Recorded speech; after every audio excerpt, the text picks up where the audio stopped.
Here is the Scrappy Dresden Cozy Coaster using Tula pink fabric. I'm using the scraps from the Jelly Roll Arrow quilt.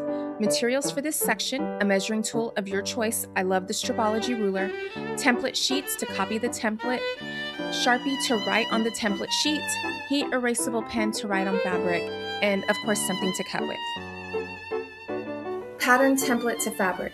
There are a couple of ways to do this. You can print the pattern onto cardstock or regular paper. Make sure you print one-sided only on the first page, or you can copy directly onto a template sheet from your tablet.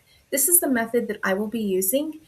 You will also have to measure for accuracy. Measure your circle and make sure it's 3.5 inches in diameter, and measure your Dresden blade.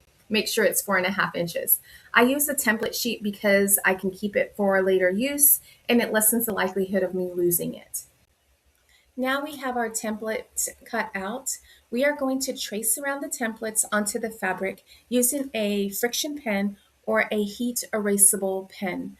I decided to do the circles on the floral strips as I didn't have as many of those as I did the other prints.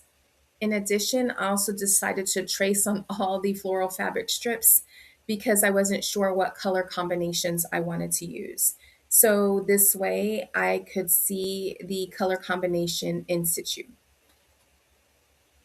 Let's get the rest of the cutting out of the way. You will need one 9-inch piece of fabric for backing, one 9-inch piece of fabric for the top layer. You will sew your Dresden flower onto this, and you will need one 9-inch layer of batting. Now we are going to take the two ends at the widest point of the template and fold the pretty sides together. So 1/4 inch seam here. Do this for all the Dresden blades. Using a turning tool or a pen with a pointer or a pointy end, not too pointy though, you don't want to tear your fabric, you're going to turn the fabric right sides out. So once you've turned the fabric blades right side out, you're going to give them a little press. This is probably one of my favorite parts. I love to press out my fabric.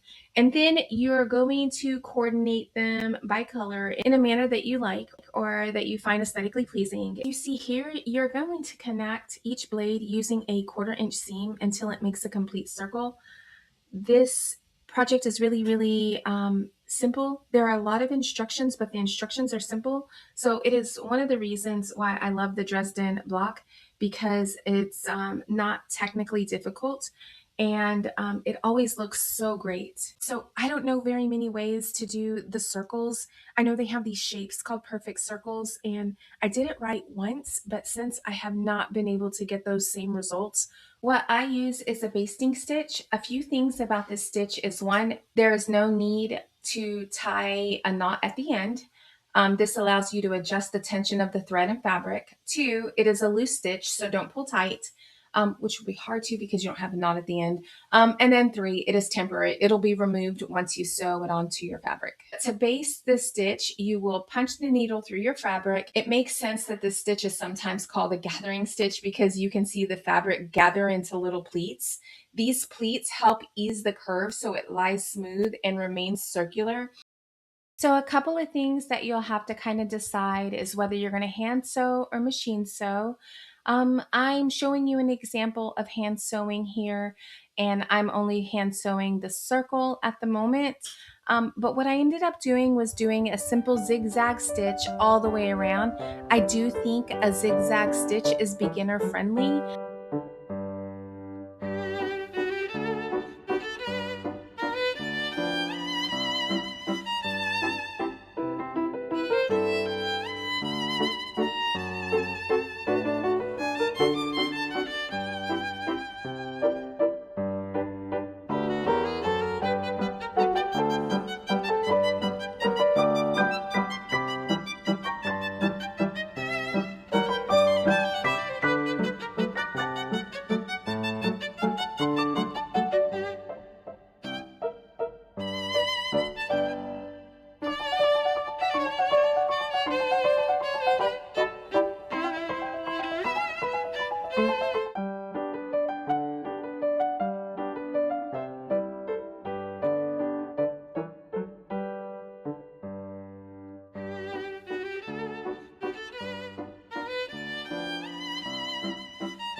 I hope you enjoy. Remember, the template is in the description.